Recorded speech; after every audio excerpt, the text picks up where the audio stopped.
How to use your Cricut in quilting.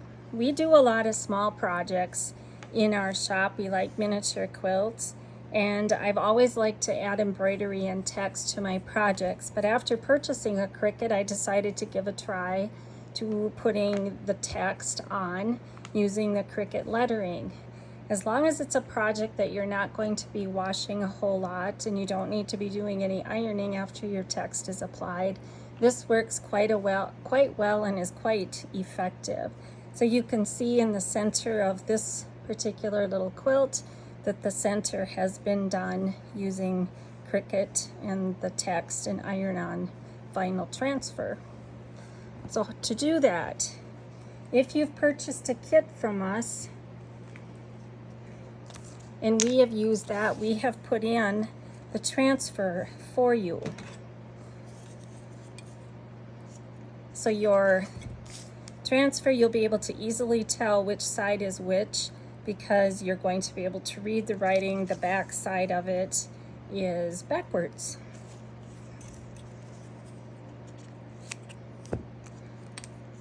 And to remove it, you actually can use sewing tools that you have in. You need to get a corner of it loose, so with a stiletto or a tweezers or a pin, whatever you can do to get that corner to let go and keep it let go. And you're going to grab and pull away the background. Being careful. I can tell you that if you have text, and in particular that one right there, let go. So you need to keep an eye on that. And watch as you pull it away so that that doesn't happen. And as that happened, I was going to tell you a lot of times if you're using very thin text, you may end up losing your dot for your eye.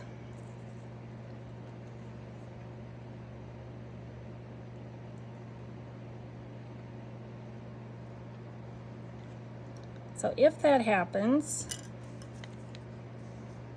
you can pick that up .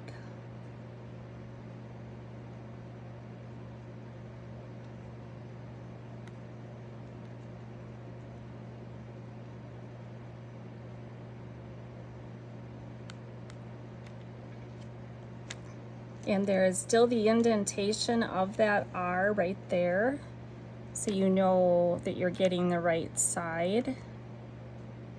And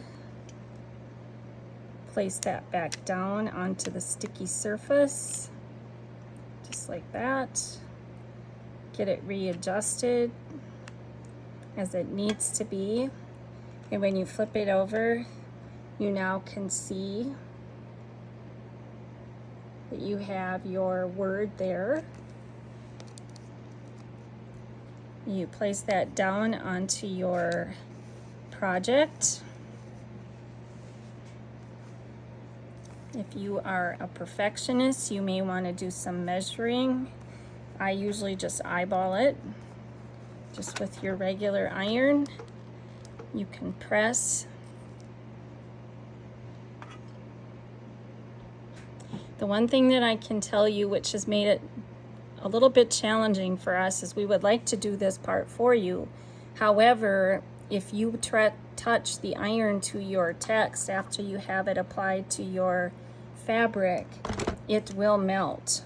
So we've decided, in order to make things as easy for you as we can, we just need to do the cutting, and you will need to watch the video, or if you're familiar with it, do the transferring yourself. Then you carefully peel your transfer off, and your text is on your quilt.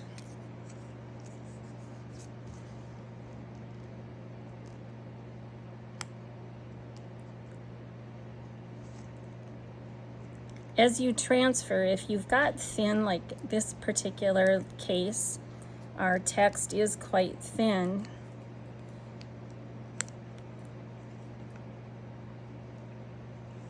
you can actually just pick at your vinyl to help it come up so that you aren't having the vinyl that you want to stay on your sticky surface coming up and disappearing as well.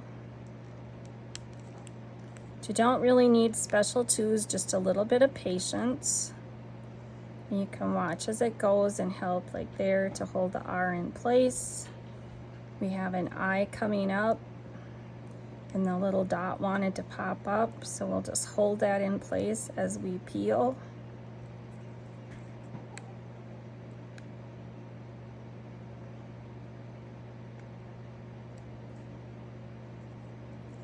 We're going to come back and clean out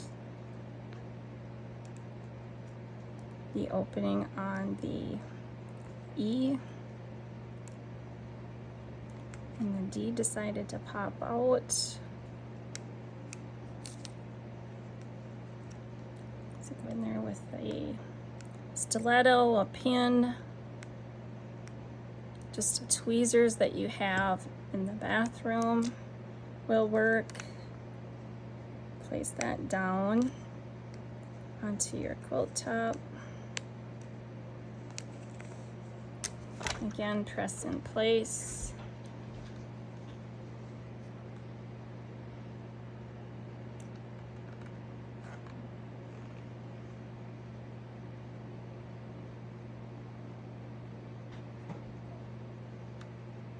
As far as timing, I would say probably 10 seconds. It maybe doesn't take that long for it to adhere. When you go to peel, you let it cool just a little bit.